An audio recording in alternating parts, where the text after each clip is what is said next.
സാറേ, വലിയ തോതിൽ അമേരിക്കൻ കടപ്പത്രങ്ങളിലും മറ്റും നിക്ഷേപം നടത്തിയ നമ്മൾ ഇപ്പോൾ പതിയെ അതിൽ നിന്ന് പിൻവാങ്ങുന്നു. പകരം സ്വർണ്ണത്തിൽ നിക്ഷേപം നടത്താനായിട്ട് പോകുന്നു.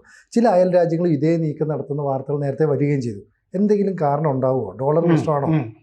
അതായത് ഈ ലോകത്തിലെ പല രാജ്യങ്ങളിലും ഇപ്പം ജപ്പാൻ, ചൈന, UK തുടങ്ങിയ രാജ്യങ്ങൾ, ഇതൊക്കെ അമേരിക്കൻ കടപ്പത്രങ്ങളിലെ വലിയ നിക്ഷേപക രാജ്യങ്ങളാണ്. അമേരിക്ക സത്യത്തിൽ അമേരിക്കൻ സമ്പദ് വ്യവസ്ഥ ഗംഭീരമാണ് എന്നൊക്കെ ലോകത്ത് പല ആളുകൾക്കും തോന്നുന്നതാണ്. സത്യത്തിൽ അത് യാഥാർത്ഥ്യം പറഞ്ഞാൽ അമേരിക്കയ്ക്ക് ആഭ്യന്തര കടവും ബാഹ്യ കടവും വളരെ ഭീമമാണ്. അതുകൊണ്ടാണ് ഈ അമേരിക്കൻ ട്രഷറി സെക്രട്ടറി ഈ ബൈഡൻ്റെ കാലത്തൊക്കെ ട്രഷറി പൂട്ടേണ്ടി വരും ഇടയ്ക്കിടയ്ക്ക് മുന്നറിയിപ്പ് കൊടുക്കാറുണ്ട്. എന്നിട്ട് അവിടുത്തെ കോൺഗ്രസ് കടമെടുപ്പ് പരിധി കൂട്ടാനായിട്ട് അനുമതി കൊടുക്കണം. അതിനു വേണ്ടിയിട്ടാണ് ഈ ട്രഷറി സെക്രട്ടറിമാർ അമേരിക്കയിൽ ഇത് പറഞ്ഞുകൊണ്ടിരിക്കുന്നത്. ഇത് ട്രംപ് ഇത്തവണ വന്ന ശേഷം നടന്നിട്ടില്ല. പക്ഷെ ഇടയ്ക്കിടയ്ക്ക് അമേരിക്കൻ ട്രഷറി സെക്രട്ടറിമാർ ഇത് പറയാറുണ്ട്. അത് അവിടുത്തെ സമ്പദ് വ്യവസ്ഥ അത്ര ഗുണമല്ല എന്ന് കാണിക്കുന്നതാണ്. കേരളമൊക്കെ ഇടയ്ക്കിടയ്ക്ക് ട്രഷറി പൂട്ടും എന്ന് പറയുന്ന പോലത്തെ അവസ്ഥയൊക്കെ അമേരിക്കയിലും വരാറുണ്ട്. സാധാരണഗതിയിൽ അമേരിക്കൻ സമ്പദ് വ്യവസ്ഥയെ നിലനിർത്തുന്ന അമേരിക്കൻ ട്രഷറി പുറത്തിറക്കുന്ന കടപ്പത്രങ്ങൾ, ട്രഷറി ബോണ്ട്സ്. ഈ ട്രഷറി ബോണ്ടുകളിൽ ലോകരാജ്യങ്ങൾ വലിയ തോതിൽ നിക്ഷേപിച്ചിട്ടുണ്ട്. ഡോളർ ഒരു നല്ല കറൻസിയാണ്, കരുതൽ കറൻസി, റിസർവ് കറൻസി എന്ന് കരുതിയിട്ട് ആണ് ഈ കടപ്പത്രങ്ങളിൽ നിക്ഷേപിക്കുന്നത്. അതിന് നല്ല ഇൻട്രസ്റ്റും ചില സമയത്ത്. പക്ഷെ അവിടെ ഇൻട്രസ്റ്റ് കുറയ്ക്കുന്ന ഘട്ടങ്ങളും വരാറുണ്ട്. ഫെഡറൽ റിസർവ് എന്നാണ് അവിടുത്തെ റിസർവ് ബാങ്കിനെ പറയുന്നത്, സെൻട്രൽ ബാങ്ക്. അപ്പോൾ അങ്ങനെ നിക്ഷേപിച്ചിട്ടുള്ള പ്രധാനപ്പെട്ട രാജ്യങ്ങളിലൊന്നാണ് ഇന്ത്യ. അതുപോലെ ചൈനയും ജപ്പാൻ ഏറ്റവും കൂടുതൽ നിക്ഷേപം നടത്തിയിട്ടുണ്ട്. ചൈന ഇടയ്ക്കിടയ്ക്ക് ഇപ്പോൾ ഘട്ടം ഘട്ടമായിട്ട് അമേരിക്കൻ ട്രഷറി ബോണ്ടുകളിലെ നിക്ഷേപം കുറച്ചു കൊണ്ടിരുന്നുണ്ട്. നമ്മളും ഇപ്പോൾ ഈ ട്രഷറി ബോണ്ടുകളിലെ നിക്ഷേപം കുറച്ചു കൊണ്ടുവരുന്നു എന്ന് റിസർവ് ബാങ്കിൻ്റെ കണക്കുകൾ തെളിയിക്കുന്നു. അമേരിക്കൻ ട്രഷറി ഡാറ്റയും ഇത് തെളിയിക്കുന്നുണ്ട്. എന്ന് പറഞ്ഞാൽ അമേരിക്കൻ സമ്പദ് വ്യവസ്ഥയിൽ ഇന്ത്യ അത്ര വിശ്വാസം അർപ്പിക്കുന്നില്ല, ഭദ്രമാണെന്ന് കരുതുന്നില്ല. അതുകൊണ്ട് ഇന്ത്യ ഡൈവേഴ്സിഫൈ ചെയ്യുന്നു. നിക്ഷേപം ഒരു സ്ഥലത്ത് ആക്കാതെ, ഒരു ബക്കറ്റിൽ വെക്കാതെ പലയിടങ്ങളിൽ, അതെ, ഒരു ബാസ്ക്കറ്റിൽ മുട്ട നിക്ഷേപിക്കരുത്. ഇംഗ്ലീഷിലൊരു ശൈലി പറയുമല്ലോ എന്ന് പറയുന്ന പോലെ പലയിടത്തായിട്ട് വെക്കുന്നു. 2024 $242 ബില്യൺ അമേരിക്കൻ കടപ്പത്രങ്ങളിൽ നമുക്ക് ഉണ്ടായിരുന്നു. 242 ബില്യൺ എന്ന് പറഞ്ഞാൽ 21.29 ലക്ഷം കോടി, 22 ലക്ഷം കോടി രൂപ നമുക്ക് നിക്ഷേപം ഉണ്ടായിരുന്നു. ഇതിൽ നിന്നിപ്പോൾ നമ്മൾ 2 ലക്ഷം കോടി രൂപയോളം കടപ്പത്രങ്ങളിലെ നിക്ഷേപം, കടപ്പത്രം നമുക്ക് വിൽക്കാം, കടപ്പത്രങ്ങൾ നമ്മൾ കുറച്ചിട്ടുണ്ട്. എന്നിട്ടിപ്പോൾ ഇത് $242 ബില്യൺ സ്ഥാനത്ത് $227 ബില്യൺ നമ്മൾ കുറച്ചിട്ടുണ്ട് കടപ്പത്രം. അതായത് 21.29 ലക്ഷം കോടി ആയിരുന്നത് ഇപ്പോൾ 19.97 ലക്ഷം കോടി ആയി നമ്മൾ കുറച്ചിട്ടുണ്ട് കടപ്പത്രങ്ങളിലെ നിക്ഷേപം. ലോകത്തിലെ 20 രാജ്യങ്ങൾ വൻതോതിൽ അമേരിക്കൻ ട്രഷറി ബോണ്ടുകളിൽ നിക്ഷേപിച്ചിട്ടുണ്ട്. അതിലൊന്നാണ് ഇന്ത്യയും. നമ്മളെക്കാൾ അതായത് സൗദി അറേബ്യയുടെയും ജർമ്മനിയുടെയും മുകളിലാണ് നമ്മൾ അമേരിക്കൻ ട്രഷറി നിക്ഷേപങ്ങളിൽ നിൽക്കുന്നത്. നമ്മുടെ വിദേശ നാണ്യ കരുതൽ ശേഖരം ഉണ്ടല്ലോ, അതിലാണ് ഇതൊക്കെ വരുന്നത്. നമ്മുടെ വിദേശ നാണ്യ കരുതൽ ശേഖരം ഇപ്പോൾ $690 ബില്യൺ ആണ് വിദേശ നാണ്യ കരുതൽ ശേഖരം. 39.22 മെട്രിക് ടൺ 39.22 മെട്രിക് ടൺ സ്വർണം 2024 നമ്മൾ കൂടുതൽ മേടിച്ചു. നമ്മുടെ കരുതൽ ശേഖരത്തിൽ നമ്മൾ സ്വർണം കൂട്ടുന്നു. 879.98 മെട്രിക് ടൺ ആണ് 2025 ജൂണിൽ നമ്മുടെ കയ്യിൽ ആകെയുള്ള സ്വർണം. 879.98 മെട്രിക് ടൺ.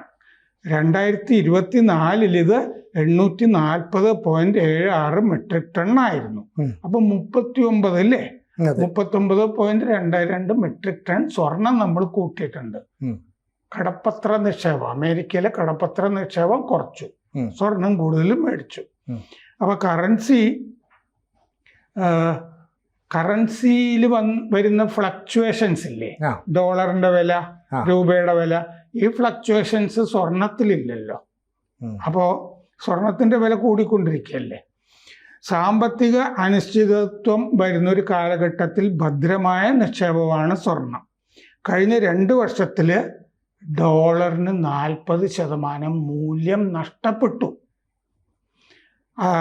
സ്വർണവുമായി തട്ടിച്ചു നോക്കുമ്പോൾ സ്വർണത്തിന്റെ വില കൂടുന്നില്ലേ, ഇതുമായിട്ട് താരതമ്യ ചെയ്ത് നോക്കുമ്പോൾ സ്വർണത്തിന്റെ മൂല്യം കൂടുകയും അതുമായി കമ്പയർ ചെയ്യുമ്പോൾ ഡോളറിന്റെ വില 40% കുറയുകയും ചെയ്തു. അത് ആളുകൾ ശ്രദ്ധിക്കാത്തൊരു വസ്തുതയാണ്. ഡോളറിന് രൂപയുമായിട്ട് തട്ടിച്ചു നോക്കുമ്പോൾ വില കൂടുതലാണെന്ന് പറഞ്ഞുകൊണ്ടിരിക്കും. സ്വർണവുമായി തട്ടിച്ചു നോക്കുമ്പോൾ 40% ഡോളറിന്റെ മൂല്യം ഇടിഞ്ഞിരിക്കുന്നു. അപ്പൊ ഇടിഞ്ഞ ഒരു സാധനത്തെ കൊണ്ടുപോയി നമ്മൾ നിക്ഷേപിക്കണ്ടല്ലോ, ഒരു കാര്യമില്ല. അതാണ് സ്വർണത്തിൽ നിക്ഷേപിക്കുന്നത്. അതുകൊണ്ട് വിശ്വാസ്യതയുള്ള കരുതൽ കറൻസി അല്ലാതായി ഡോളർ മാറി. അതാണ് അമേരിക്കയുടെ അങ്കലാപ്പിന്റെ പ്രധാനപ്പെട്ട കാര്യങ്ങളിൽ ഒന്ന്. നമ്മൾ ട്രഷറി ബോണ്ടിലെ നിക്ഷേപം ഉപേക്ഷിക്കുന്നു എന്നുള്ളതും ട്രംപ് അറിഞ്ഞിട്ടുണ്ടാവുമല്ലോ. അതുകൊണ്ടാണല്ലോ ബ്രാഹ്മണന്മാര് ഇത് ചെയ്യുന്നു, എണ്ണ മേടിക്കുന്നു, ധനികരാകുന്നു എന്നൊക്കെ പറയുന്നത്. ട്രഷറി ബോണ്ടിലെ നിക്ഷേപം നമ്മള് ചൈന, ജപ്പാൻ പിൻവലിച്ചാൽ അമേരിക്കയുടെ സമ്പദ്രംഗം കൂപ്പുകുത്തും. ഇത് ഞാൻ മുമ്പും ചർച്ചകളിൽ പറഞ്ഞിട്ടുള്ളതാണ്. അപ്പൊ ചൈന 3-ാം സ്ഥാനത്താണ് അമേരിക്കൻ ട്രഷറി നിക്ഷേപങ്ങളിൽ. ജപ്പാൻ 1-ാം സ്ഥാനത്ത്, ബ്രിട്ടൻ 2-ാം സ്ഥാനത്ത്, 3-ാം സ്ഥാനത്ത് ചൈന. അപ്പോൾ ഈ രാജ്യങ്ങളൊക്കെ, ജപ്പാൻ ഉടനെ ഒന്നും പിൻവലിക്കില്ല, ജപ്പാൻ അമേരിക്കയുടെ കൂടെ നിൽക്കുന്നുണ്ട്. ബ്രിട്ടൻ എപ്പോൾ വേണമെങ്കിലും പിൻവലിക്കാവുന്നതേ ഉള്ളൂ. അപ്പൊ ഇതൊക്കെ ഭീഷണിയാണ് അമേരിക്കയെ സംബന്ധിച്ച്. ചൈന 756 ബില്യൺ ആണ് ട്രഷറി നിക്ഷേപം 2025 ഇപ്പോൾ നോക്കുമ്പോൾ. 2024 ഇത് 780 ബില്യൺ ഡോളറായിരുന്നു. അപ്പൊ 24 ബില്യൺ ഡോളർ ട്രഷറി ബോണ്ട് പിൻവലിച്ചിട്ടുണ്ട് ഒരു വർഷത്തിൻ്റെ ഇടയ്ക്ക് ചൈന. ഇസ്രയേല് അമേരിക്കൻ ട്രഷറി നിക്ഷേപം കൂട്ടിയിട്ടുണ്ട്. ഇസ്രയേൽ കൂട്ടിയിട്ടുള്ള കുറച്ച് രാജ്യങ്ങളിൽ ഇസ്രയേൽ പെടും. അപ്പോൾ നമ്മൾ നോക്കുന്നത് ചെറിയ കാലത്തേക്കുള്ള ലാഭമല്ല നമ്മൾ നോക്കുന്നത്, ദീർഘകാലത്ത് ഇത് എങ്ങനെ വരും എന്നുള്ളതാണ് നോക്കുന്നത്.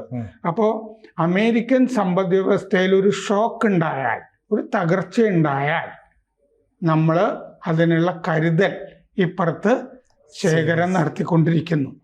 ഇന്ത്യ 227 ബില്യൺ ഡോളർ ആണ് ഇപ്പോൾ അമേരിക്കൻ ട്രഷറി നിക്ഷേപം എന്ന് പറഞ്ഞു. ഫോറക്സ് വിദേശ നാണ്യ കരുതൽ ശേഖരം 690 ബില്യൺ ഡോളറാണ് നമ്മുടെ കരുതൽ ശേഖരം. അപ്പോൾ ഇത് ഭദ്രം ആയിട്ട് നമ്മൾ നോക്കുന്നു.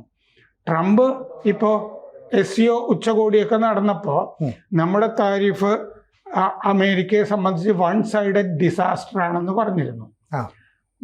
അമേരിക്കയാണ് മൊത്തം ഇറക്കുമതി ചെയ്യുന്നത്, നമ്മൾ വേണ്ടത്ര കച്ചവടം അതനുസരിച്ച് കൊടുക്കുന്നില്ല എന്ന് ട്രംപ് പറഞ്ഞിട്ടുണ്ട്. ഈ കച്ചവടം നമ്മൾ മാത്രമേ കൊടുക്കുന്നുള്ളൂ, അവര് നമുക്ക് തരുന്നില്ല എന്നാണ് പറഞ്ഞത്. എണ്ണയും ആയുധമൊക്കെ റഷ്യയിൽ നിന്നും മേടിക്കുന്നു, നമ്മുടെ കയ്യിൽ നിന്നും മേടിക്കുന്നില്ല എന്നാണ് ട്രംപിൻ്റെ റിയാക്ഷനായിട്ട് വന്നിരിക്കുന്നത്. പിന്നെ ഈ ട്രംപിൻ്റെ സിൽബന്ദികളുമൊക്കെ നമുക്കെതിരെ പല കാര്യങ്ങളൊക്കെ പറഞ്ഞുകൊണ്ടിരിക്കുന്നു. അപ്പം നമ്മൾ ഈ ട്രഷറി നിക്ഷേപങ്ങൾ പിൻവലിക്കുന്നു, ചൈന പിൻവലിക്കുന്നു എന്നുള്ളതിൻ്റെ ഒക്കെ ഒരു ആശങ്ക കൂടി ഈ ട്രംപിൻ്റെ സിൽബന്ധികൾ, ഇത് മോദിയുടെ യുദ്ധമാണെന്ന് പറയുന്നവരും ബ്രാഹ്മണര് റഷ്യയിൽ നിന്ന് എണ്ണ മേടിച്ച് സമ്പന്നരാകുന്നു എന്ന് പറയുന്നതിൻ്റെ ഒക്കെ പുറകിൽ ഈ ആശങ്കയും കൂടി കാണും.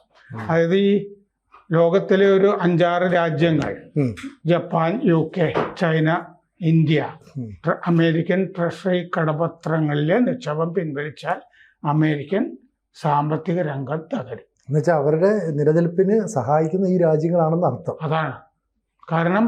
ഇതും ഒരു കടം പോലെ തന്നെയാണ്, കടത്തിലാണല്ലോ ഇത് പെടുന്നത്. നമ്മൾ കടപ്പത്രത്തിൽ ചെറിയ ഇൻട്രസ്റ്റ് ആയിരിക്കും, അത് അവിടുത്തെ ഇപ്പോൾ അവിടെ വലിയ വളർച്ചയൊന്നുമില്ലല്ലോ. ഫെഡറൽ റിസർവ് ഇടയ്ക്കിടയ്ക്ക് റേറ്റ് കട്ട് ചെയ്യാറൊക്കെ ഉണ്ട് അല്ലേ? വേറെ സ്ഥലത്തേക്ക് വേറെ വിറ്റുമൊക്കെ നമുക്ക് അഡ്ജസ്റ്റ് ചെയ്യുകയൊക്കെ ചെയ്യാം. അപ്പൊ അമേരിക്കൻ കടപ്പത്ര നിക്ഷേപം ഭദ്രമല്ല എന്ന് ലോകരാജ്യങ്ങൾ കരുതുന്ന വിധത്തിലാണ് അമേരിക്കയുടെ സമ്പദ് രംഗം. കൂടുതൽ വാർത്തകളും വിശേഷങ്ങളും നിങ്ങളിലേക്ക് എത്താൻ ABC മലയാളം സബ്സ്ക്രൈബ് ചെയ്യുക, ബെൽ ബട്ടണും അമർത്തുക.